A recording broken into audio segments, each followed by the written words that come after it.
Guys কেমন আছেন? আশা করি সবাই ভালো আছেন। তো আপনাদের দোয়া ভালোবাসায় আমিও ভালো আছি।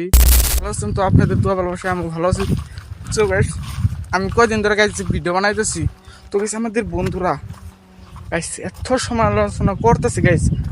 আর ভাই আজকে যেটি কথা সমালোচনা করছে তাদের ভোগাল গেছিলাম গাইস, এত ঠাট্টা হাসকারি করছে গাইস, আমার অনেক খারাপ লাগছে গাইস। আমি কয়দিন ধরে গাইস ভিডিও বানাইতেছি দেখে, সো গাইস অনেক ঠাট্টা মস্কারি করতেছে, তো আমার অনেক খারাপ লাগতেছে। খারাপ লাগলে কী হবে গাইস, আমি তাদের কথা ভাবি না। সো আমি ভাবতেছি যে আমি মেহনত যদি করি আমার ভালোবাসার মানুষ হইব একদিন, আমার চিনাকি আমার সবার সামনে আমার ভালোবাসার মানুষ থাকবো।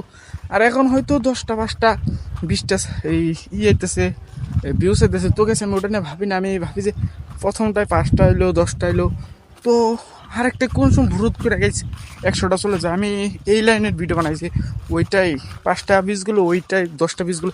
তো ওই 10টা ভিউসেরটা কীরকম ছিল ভিডিও, তো ওইটার কারণে আমি ইউনিক করে ভিডিও বানাইতে আমি চেষ্টা করতেছি। তো গাইস সবাই আমার পাশে থাকবেন, কিন্তু আমি ওরা ঝামেলা তাই করতেছি গাইস, আমি ওদের কথা ভাবতেছি না। তো আপনারা আমার সাপোর্ট করে দেন, আর আমি ভালো ভালো ভিডিও দেওয়ার চেষ্টা করবো। আর আপনারা যদি ভিডিও বানান তো আপনাদের বন্ধুরা, গ্রামের মানুষ, গ্রামের অনেক মুরব্বী টুরব্বী অনেকে অনেক কিছু বলবো, তো তাদের কথা ভাববেন না।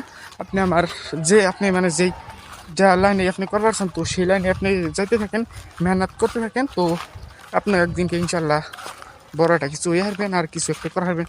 আপনি সফল মানে যেটা একটা মনে আশা আছে, তো কখনো হার মানবেন না। কথা বলছি তো খারাপ লাগছে গাইস, তো আমি তাদের কথা ভাবতেছি না, আমার মতো আমি চলে গেতেছি কাজ। তো ভালো লাগলে ভিডিওটা লাইক করবেন, চ্যানেলটা সাবস্ক্রাইব করবেন, আর ফেসবুক পেজটা ফলো করবেন। তো কেমন লাগলো ভিডিওটা কমেন্ট করে পেয়ে যাবেন।